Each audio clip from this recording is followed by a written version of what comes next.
नमस्कार दोस्तों, मैं Vinod Nikam, all India bank of Baroda सेना यूनियन का जनरल सेक्रेटरी। मैंने इसके पहले क्लरिकल टू ऑफिसर प्रमोशन के बारे में आपको बताया था, जो 10 अक्टूबर को सेटलमेंट साइन हुई थी, और मैंने इसमें क्या क्या जो खामियां हैं वो भी बताई थी।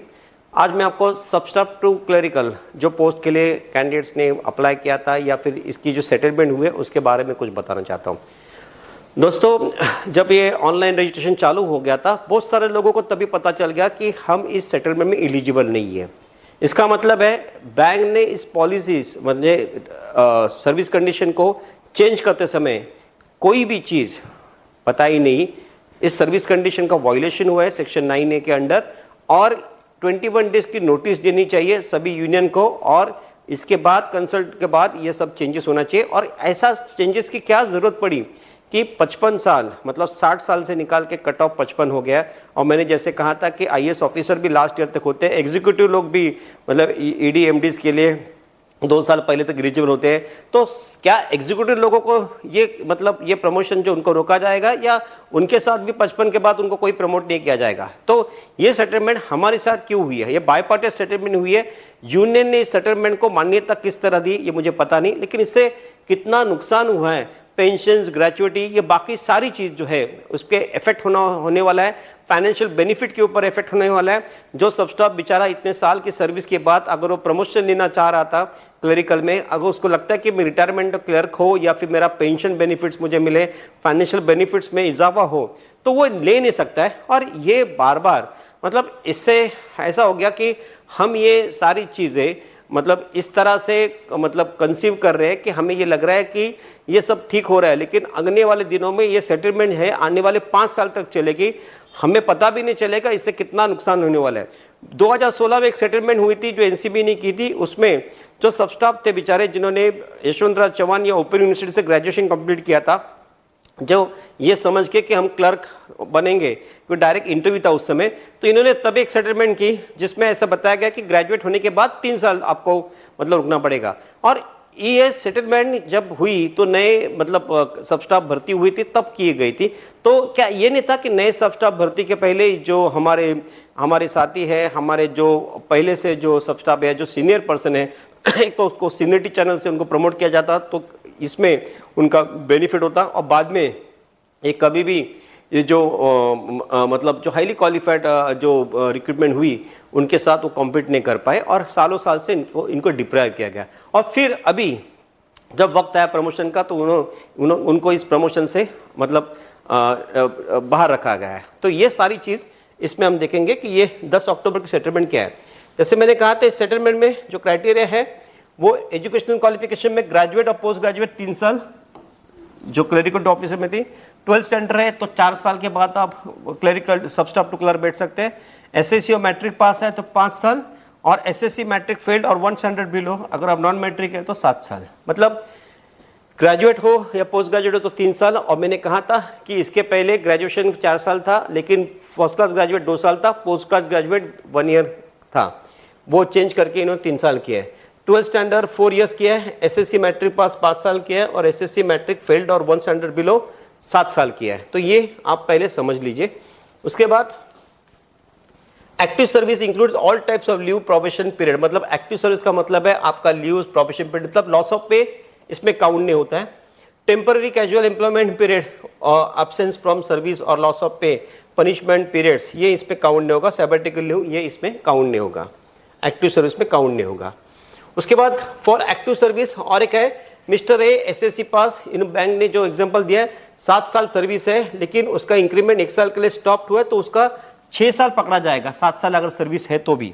तो इसका मतलब है वो अगर उसका 1 साल के लिए इंक्रीमेंट स्टॉप है तो उसका पनिशमेंट है, तो वो 1 साल का उसको यहाँ पे माइनस किया जाएगा इसमें से। और मिस्टर बी SSC फेल्ड है, 10 साल सर्विस है, 1 ईयर लॉस ऑफ पे है, तो उसका 10 साल का सर्विस है, लेकिन 1 साल माइनस है यहाँ पे उसका, तो 10 में से 1 माइनस करके उसको 9 साल ही सर्विस उसकी पकड़ी जाएगी। मतलब लॉस ऑफ पे है या फिर आपके एक इंक्रीमेंट डाउन हुई है किसी कारण, तो आपको ये एक्टिव सर्विस में ये पीरियड काउंट नहीं होगा। अभी ऑनलाइन रिटर्न टेस्ट 60% वेटेज है रिटर्न टेस्ट के लिए, ये आप देख सकते हैं। उसके बाद ये 60% वेटेज है, बाद में इंटरव्यू जो पर्सनल है उसको 30% है, और आपके जो परफॉर्मेंस है लास्ट 2 ईयर्स का उसको 10 मार्क्स है, मतलब टोटल 60 मार्क्स है, 100 मार्क्स है। तो 60% वेटेज रिटर्न टेस्ट के लिए, 30 इंटरव्यू के लिए पर्सनल, और 10 मार्क्स आपके मतलब परफॉर्मेंस के लिए दिए गए। तो ये जो है इस पे हमने ऑब्जेक्शन रेज किया है। अभी ये चीज़ आप देखेंगे तो इसमें कट ऑफ डेट 55 ईयर्स, और मैंने जैसे बताया था कि बहुत सारे सब स्टाफ है इस बार एलिजिबल नहीं हुए, वो ये चाहते थे कि हम एलिजिबल हो, और फॉर्म भरने के लिए जब गए तो ऑनलाइन फॉर्म सबमिट नहीं हो रहा था, उस समय उन्हें पता चला। अभी उनको क्या लगा होगा, बहुत सारे लोगों को ये पता नहीं कि चलो मैनेजमेंट ने कट ऑफ डेट, उनको ये नहीं पता कि यूनियन के साथ सेटलमेंट करने के बाद ये बनाया गया पॉलिसी है। बहुत सारे लोगों को पॉलिसी पढ़ने को भी नहीं आता, पॉलिसी उनको मालूम नहीं होती है, बहुत सारे लोग एक्सप्लेन नहीं करते। अगर कोई सेटलमेंट हमारे काम की होती है तो सभी यूनियन छाती ठोक के ये सेटलमेंट का सर्कुलर निकाल के हमने ये सेटलमेंट किए, हमने ये करके दिया, हमने ये बेनिफिट दिया।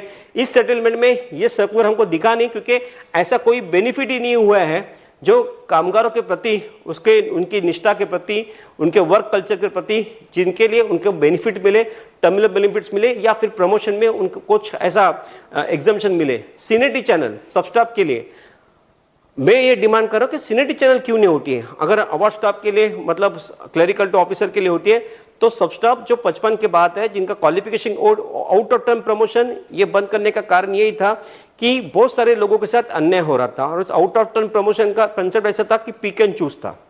इसलिए पूरे भारत में सब स्टाफ टू क्लर्क और क्लर्क टू ऑफिसर 5-5 ले रहे थे।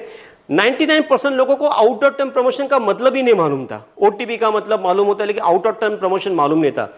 ये कोई out of term promoted leader नहीं किया होगा जिसको कंसेप्ट दिमाग से आया होगा।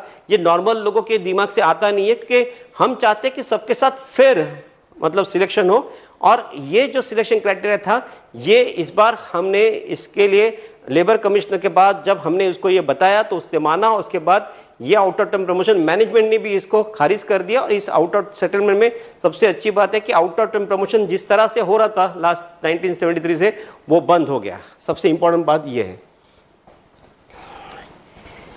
इसमें इंग्लिश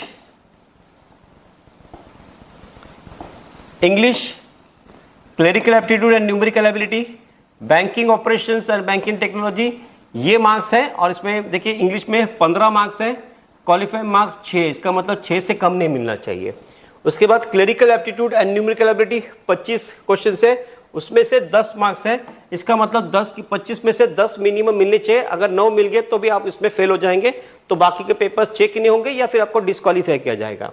वैसे ही बैंकिंग ऑपरेशन बैंकिंग टेक्नोलॉजी ये 20 है, ये 8। अभी यहाँ पे देखिए परीक्षा का जो मेथड है, मतलब थोड़ा सा मुझे मतलब ये है कि एक सब स्टाफ टू क्लर्क हम बना रहे हैं, हमको इनके बारे में सोचना है कि सीनियरिटी चैनल जो लोग होते हैं, ये सारा जो मतलब टॉपिक है ये यंग जनरेशन कर सकती है, लेकिन ये बैंकिंग ऑपरेशन बैंकिंग टेक्नोलॉजी ये उनके समझ के बाहर है। क्या आज तक जो सब स्टाफ टू क्लर्क हुए वो इतना अच्छा काम कर रहे हैं, जिनका पास मतलब अगर वो पहले से बेसिक क्वालिफिकेशन था, मैट्रिक पास, उसके बाद उन्होंने जब ये प्रमोशन लिया है, तो क्या बैंक में काम करते समय आज बिजनेस के लिए इनका योगदान नहीं है, सीनियर पीपल का नहीं है? अगर हम इसके बारे में सोचते तो थोड़ा इसमें भी मॉडिफिकेशन होना चाहिए था। और जैसे कहा कि ये 60 मार्क्स की रिटर्न टेस्ट होगी, इसमें 24 मार्क्स क्वालिफाइंग होंगे, तो क्वालिफाइंग मार्क्स भी आपको 24 चाहिए, लेकिन इसमें ये तीनों में आपको 6, 10 और 8 मिनिमम मिलने चाहिए। ये ऐसा नहीं कि 24 मिल गया मतलब आप क्वालिफाई हो गए। अभी वो मेरिट के ऊपर डिपेंड है कितने वैकेंसीज है। अब ये वैकेंसीज भी बताते नहीं है कि कितनी वैकेंसी निकलने वाली है, और फिर ये लास्ट मोमेंट में डिसाइड होता है। सेटलमेंट करते समय वैकेंसीज के बारे में होना चाहिए कि वैकेंसी जब तक डिक्लेयर नहीं होगी तब तक कोई प्रमोशन के लिए कोई भी वैकेंसीज की एडवर्टाइजमेंट निकलनी नहीं चाहिए। अगर वैकेंसी मालूम होती तो हम कंपटीशन कर सकते हैं। अगर 100 वैकेंसी भारत में रखे हैं और लाखों मतलब जैसे बोलते हैं ना कि हजारों लोग उसके लिए अप्लाई कर रहे हैं, तो कैसे होगा? ये बाहर की जो कॉम्पिटिटिव एग्जाम होती है वैसे हो गया। अगर हमारे बैंक में एक साइज, क्योंकि देखिए आज के टाइम में मुंबई की अगर आप बात करेंगे, इसमें कम से कम 350 के ऊपर ब्रांचेस हैं। अभी बीच में सब स्टाफ की वैकेंसी आई थी, आपको याद होगा, जो 500 वैकेंसीज के लिए फॉर्म आए थे। मैं GM के पास गया तो उन्होंने कहा 2 लाख एप्लीकेशन आए, हमें इतने लोग हम लोग को मतलब बैठने के लिए मतलब हमारी सुविधा नहीं है, हमारे पास उतना इंफ्रास्ट्रक्चर नहीं है, इसीलिए हमने उसको ली नहीं अभी तक। अभी उस बारे में सोचिए, पूरे महाराष्ट्र में 29 वैकेंसी। अगर महाराष्ट्र की बात करेंगे तो कम से कम 800 के ऊपर ब्रांचेस है और 29 सब स्टाफ ले रहे हैं। तो ये शर्मनाक बात है कि अगर हम भर्ती कर रहे हैं तो किसी भी स्टेट के साथ अन्याय नहीं होना चाहिए। वहाँ पे साइजेबल जितने भी लोगों की भर्ती है, हर ब्रांच में एक सब स्टाफ की जरूरत है। ऐसे बहुत सारे ब्रांचेस है रूरल एरियाज में जहाँ पे विदाउट सब स्टाफ काम होते हैं, कॉन्ट्रैक्ट लोग लेते हैं। और मैं आपको बताता हूँ कि जैसे आईबी के साथ मीटिंग हुई, ये माना गया है कि कॉन्ट्रैक्ट लोगों को मतलब जो होते हैं वो जो मामूली से वगैरह लिए जाते हैं, हमें उससे कोई विरोध नहीं है, लेकिन उनको परमानेंट बेसिस पे लेना चाहिए। आप कॉन्ट्रैक्ट पे लेते हैं, सालों साल से उन पे कॉन्ट्रैक्ट पे रखते हैं, उन पे अन्याय होता है, उनसे कोई भी काम करवाते हैं, जैसे चाहिए उनसे काम करके लेते हैं। लेकिन उन लोगों को अगर हमारे बैंक को रिक्वायरमेंट है तो जितने भी सब स्टाफ हमारे इम्पैनल में है पहले उनको परमानेंट कीजिए और इन लोगों को एक साइजेबल दीजिए, क्योंकि उनको जॉब सिक्योरिटी होनी चाहिए। आज वो बच्चा काम करने के लिए मतलब अपना पूरा 10 साल 15 साल अपने बैंक में देते हैं, उसके बाद अगर हम सोचते हैं कि इन लोगों को अगर हम लोग ऐसे यूटिलाइज करेंगे जैसे नौकरों को हम यूटिलाइज करते हैं, उसी तरह इनको काम किया जाता है। हाउस कीपिंग का काम, ये काम, वो काम, 10 बार उनको सुबह जल्दी बोला जाता है, शाम को लेट छोड़ा जाता है, कोई ओवर टाइम दिया नहीं जाता है, सैटरडे संडे उनको यूटिलाइज किया जाता है और जो चाहिए वो काम करवाते हैं। ये डर से वो बेचारे काम करते हैं कि आज नहीं तो कल मैं परमानेंट होगा, अगर मैंने ना बोल दिया तो कहीं ना कहीं मेरी सर्विस कंडीशन खराब कर देंगे। तो इन लोगों के साथ भी ये अन्याय है और मैं चाहता हूं कि ये रिक्रूटमेंट अगर आप कर रहे हैं तो उनके लिए जो 500 वैकेंसी निकली थी उनके लिए कोई अलग सी एक इंटरव्यू लेके उन लोगों को डायरेक्टली बैंक में आना चाहिए, क्योंकि कुछ ना कुछ सुविधा होनी चाहिए। अगर ये बैकडोर एंट्री नहीं है, गवर्नमेंट की केसेस, बैंक तो हमेशा कोर्ट में केस चालू है, सुप्रीम कोर्ट की जजमेंट है, ये है वो है बता के टाल देती है। लेकिन उनको जो काम करना है, जैसे बाय पार्टी सेटलमेंट कभी किया है, 55 साल 60 का करना है, उसके लिए कोई जजमेंट की वो पढ़ाई नहीं करेंगे, उसमें वायलेशन की कोई पढ़ाई नहीं करेंगे, उसके लिए कोई चिंता नहीं है। अगर उनको जो चाहिए वो चीज़ वो बराबर हासिल करते हैं, तो इन लोगों के साथ ये अन्याय नहीं होना चाहिए, उनके लिए भी कुछ सोच होनी चाहिए। उसके बाद प्री प्रमोशन ट्रेनिंग इनके लिए 6 दिन की है। पता नहीं वो कहाँ पे फोकस करते हैं, लेकिन यहाँ पे लिखा तो गया है कंप्यूटर लिटरेसी पे, बैंकिंग प्रोसीजर्स के ऊपर, प्रैक्टिकल जॉब ओरिएंटेशन के ऊपर ये ट्रेनिंग देते हैं। अभी इस ट्रेनिंग के बारे में बताता हूँ। लास्ट मुंबई में 2-3 बार ऐसा हुआ था, जो ट्रेनिंग दी गई थी उस ट्रेनिंग में खाने का बंदोबस्त नहीं था। हम खुद हमारे ऑफिस वगैरह जाके वहाँ पे ट्रेनिंग सेंटर में गए थे, वहाँ पे खाना देखा तो कितनी गंदी तरीके से उनको बनाया गया था, अच्छे प्लेट्स नहीं थे, अच्छी जगह नहीं थी, और बाद में हमारे ऑब्जेक्शन के बाद यहाँ के जीएम ने वो चेंज कर दिया। मतलब ये सारी चीज़ इस तरह होती है कि हम एक टॉप मोस्ट बैंक में काम करते हैं, बैंक हमारा जो है वो ये बताता है बाहर कि हम इस तरह लोगों को ट्रीट करते हैं, लेकिन जब अब अंदर की बात करेंगे, ये ट्रेनिंग सेंटर में जब हम जाते हैं तो ऐसी सुविधा सब स्टाफ टू जो एग्जीक्यूटिव को होती है, जो बाकी प्रोविजन होती है, वो सब स्टाफ टू क्लरिकल प्रमोशन के लिए ये सुविधा, ये हॉल, ये स्कूल्स या जो कॉलेजेस वो अपॉइंट करते हैं या फिर इसके लिए ट्रेनिंग लेने के लिए वो डिसाइड करते हैं, वो जो लोकेशन होता है वो अच्छा नहीं होता है। ये हमने इतने साल से देखा है। और बाद में जब पूछते हैं तो बोलते हैं कि लास्ट मोमेंट में किया गया था, हमने लोकेशन चेक किया था, हमने खाना चेक किया था, लेकिन क्या हमको इनको भी ये सुविधा नहीं देनी चाहिए जो बाकी लोगों को हम देते हैं? सो इट इज़ ऑल्सो कि ये जो चीज़ है उसके ऊपर भी हमें ऑब्जेक्शन है। उसके बाद personal interview, candidate security minimum 24 marks in the online test eligible, जो बताया गया था कम से कम 24 मार्क्स मिलने चाहिए तो इंटरव्यू के लिए एलिजिबल है। Interview conducted by GM HRM, head HRM and includes 1 SST panel, जो रूल्स के हिसाब से बनाया गया है। Declaration of vacancies, vacancy declare based on bank requirement. अभी देखिए जो एडवर्टाइजमेंट आई है उसमें कोई रिक्वायरमेंट वैकेंसी बताई नहीं गई है, ये बाद में बताएंगे। Merit list prepared based on, यहाँ पे यूनियन ने ऑब्जेक्शन क्यों नहीं लिया? जो सेटलमेंट करते हैं वो एक क्लॉज क्यों नहीं डालते कि अनटिल अनलेस वैकेंसी डिक्लेयर, हम लोग कोई भी एडवर्टाइजमेंट आप निकालो मत जब तक वैकेंसी नहीं है। वैकेंसी बाद में डिक्लेयर करना है, पहले निकालना है, इस तरह से काम नहीं होता है। आईबीपीएस भी वैकेंसी निकालती है तो बताती है कि यहाँ इस बैंक में इतने पोस्ट भरने वाली है, 4000 पोस्ट भरने वाले हैं या 10,000 पोस्ट भरने वाले हैं ऑफिसर के, अवर स्टाफ के। यहाँ तक गवर्नमेंट का क्राइटेरिया सभी वैकेंसीज के लिए पहले दिया जाता है। उसके बाद अगर बढ़ते हैं तो एक नोटिफिकेशन आता है कि वैकेंसी इंक्रीज हुई है, लेकिन इनिशियल स्टेज में निकालते समय ये गाइडलाइंस गवर्नमेंट की है कि वैकेंसीज बतानी चाहिए। तो जो कॉम्पीट करने वाला जो व्यक्ति होता है, स्टाफ है हमारा, वो इंटरनल स्टाफ है, कोई बाहर का स्टाफ नहीं है, उसको पता होना चाहिए कि कितनी वैकेंसीज के लिए कॉम्पीट कर रहा हूँ और मेरे चांसेस क्या उस एग्जाम के। इससे उसका काम पढ़ाई करने का या उसका इंटेंशन बढ़ जाता है। कभी कभी वैकेंसी ज़्यादा होती है तो वो सोचता है कि यही मौका होगा मैं कर सकता हूँ, और वैकेंसी कम होती है तो वो उसको लगता है कि मुझे डिप्राइव किया गया है, इस बार भी मेरा मौका हट जाएगा। और इसके बारे में मैनेजमेंट ने सोचना चाहिए कि वैकेंसी निकलते समय ये बताना चाहिए कि वैकेंसी कितनी है। तो merit list prepared based on online test, interview plus performance. तो ऑनलाइन टेस्ट, इंटरव्यू, परफॉर्मेंस के ऊपर मेरिट लिस्ट निकलेगी, और top candidates promoted as per declared vacancies. Reservation and relaxation guidelines as per government, ये जो guidelines RBI, IBA, SC ST, handicap, then ex serviceman, relaxation marks, reservation as per policy वो दिया गया है, उसके हिसाब से होगा। आउट ऑफ टर्म प्रमोशन अभी बताया गया है कि international events, employees who apprehended decades, robbery age पर direction of government of India, IBA, over and above regular quota, मतलब रेगुलर कोटा से ही होगा। अभी यही तो इंपॉर्टेंट चीज थी जो हमारे ऑब्जेक्शन के बाद इस बार सेटलमेंट में वो क्लॉज निकाला गया है कि 5 out of term promotion for सब स्टाफ और 5 out of term promotion for clerical, मतलब क्लरिकल टू ऑफिसर और सब स्टाफ टू क्लर्क, जो कंपटीशन में नहीं है लेकिन डायरेक्टली प्रमोट किया जाता था, ये सोच के कि कोई टॉप एग्जीक्यूटिव हो या कोई टॉप लीडर हो, वो जाके मैनेजमेंट से अपनी बात रखता था कि इसको करना है, और उसको ब्लाइंडली मैनेजमेंट करती थी। इतने साल से वो चलता आ रहा था, जिसको हमने बंद कर दिया। और मुझे खुशी है कि मेरी जो भी टीम है इसमें इन्वॉल्व है, सबको मैं बधाई देता हूं, और सभी एम्प्लॉयज के लिए भी कांग्रेचुलेशन कि ऐसी जो पॉलिसी थी जो सालों साल से चलती आ रही थी, उस पर हमने अंकुश लगाया। So we are very happy to declare कि आउट ऑफ टर्म पॉलिसी जो है वो आज से बैंक में ये सेटलमेंट में बंद कर दी। तो ये एक अच्छी बात है, क्योंकि कोई भी बैंक में ये नहीं है। सब बैंक हंस रहे थे कि ये कहां से लाई गई थी, किसके दिमाग से आया। तो मैंने कहा कि out of term promoted leader ही ये कर सकता है, जिसके दिमाग से आएगी, कोई नॉर्मल लीडर नहीं कर सकता है। जो मेरिट होल्डर हो, जिसने मेहनत करके अपनी मतलब एक मुकाम हासिल किया, वो लीडर नहीं करेगा। जो out of term promoted leader है उसका ये काम होगा, उसने ये किया होगा। और मुझे पता है कि सभी लोगों को पता होगा कि out of term promoted leader कौन है, जिसकी वजह से ये वैकेंसी आई थी। और जब ये बंद हो गई तो मतलब सबसे खुशी मैनेजमेंट को ज्यादा हुई थी, क्योंकि मैनेजमेंट ही कह रही थी कि हमें ये नहीं करना है। बीच में मैनेजमेंट ने 4-5 साल इसको बंद भी कर दिया था, और बाद में हमारे ऑब्जेक्शन के बाद ये हमेशा के लिए बंद हो गई।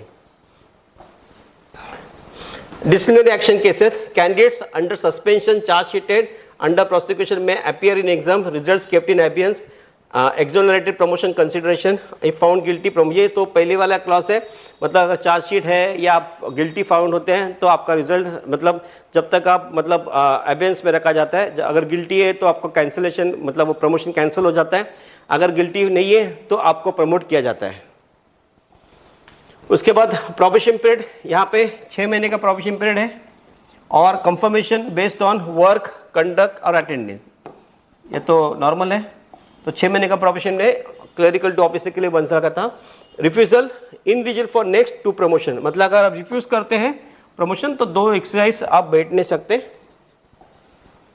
और रिवर्शन पॉलिसी, प्रमोशन में seek reversion to subordinate cadre within 6 month, मतलब 6 महीने के अंदर। क्योंकि क्लरिकल टू ऑफिसर के लिए 1 साल कहता था, मतलब अगर मैं क्लर्क टू ऑफिसर बनता हूं तो मुझे 1 साल का टाइम बनता है, लेकिन मैं सब स्टाफ टू क्लर्क बनता हूं तो 6 महीने के अंदर मुझे डिसाइड करना है। अगर मैं कुछ किसी कारण, मेडिकल हेल्थ के कारण या फिर किसी पोस्टिंग के कारण या मैं नहीं कर सकता हूं, तो मैं रिवर्शन लेने के लिए 6 महीने तक मुझे टाइम दिया गया है। And after reversion ineligible for next 2 promotion, अगर रिवर्शन भी लेते हैं तो 2 एक्सरसाइज या 2 साल तक आप उसको फिर से बैठ नहीं सकते। तो ये सबसे इंपॉर्टेंट है। Special provision, at least 1 promotion access per calendar year. ये बोलते तो है कि हर साल आती है एक्सेस आती है, लेकिन वैकेंसी डिक्लेयर नहीं होती। और marks of online test to be communicated within 15 days, ये बहुत इंपॉर्टेंट है। ये 15 दिन के अंदर after promotions are declare, so after all the promotions are declare, तो within 15 days promotion declare के बाद 15 दिन के अंदर आपको ये बताया जाएगा। तो ये जो था, और पीरियड ऑफ ऑपरेशन आप देखिए, effective from 10 October, valid for 5 years. ये मैं बताना चाह रहा था कि ये जो पॉलिसी जो बनाई गई है ये आने वाले 5 साल तक हम पे ला दी जाएगी। तो मैं चाहता हूं कि दोस्तों आप इसका विरोध करें। हमने इसका ऑलरेडी विरोध किया है। जब भी कुछ डेमोन्स्ट्रेशंस, एजिटेशन होगा मैनेजमेंट के खिलाफ तो आप इस पे शामिल हुए, क्योंकि ये हमारा मतलब राइट्स है, उसको मतलब उसके ऊपर डिस्क्रिमिनेशन है, और राइट्स के जो हम लोग हमारे हक है उससे हमें मतलब साइड में कर दिया है। और मैं चाहता हूं कि लोगों तक ये बात पहुंचे, इसीलिए मैंने यूट्यूब चैनल के माध्यम से लोगों तक ये बात पहुंचाई, ताकि एक लोगों को एजुकेट करो, लोगों को सब मालूम पड़े, और इसके फीडबैक भी आप दीजिए। और मैं चाहता हूं कि आप अपने कमेंट्स और हमारे ईमेल आईडी के ऊपर इसके सारे डिटेल्स हमें भेजिए ताकि आने वाले दिनों में आप तक हम लोग पहुंच सके। और आज तक दोनों भी मैंने जो आपको बताए हैं वो आप ध्यान से सुनिए और मैं चाहता हूं कि इसके ऊपर विचार कीजिए और आने वाले दिनों में हमारा साथ देके सहयोग कीजिए। Thank you very much. इसके साथ मैं इसकी समाप्ति करता हूं। जल्दी नया कुछ होगा तो मैं आपके सामने रखूंगा। Thank you very much.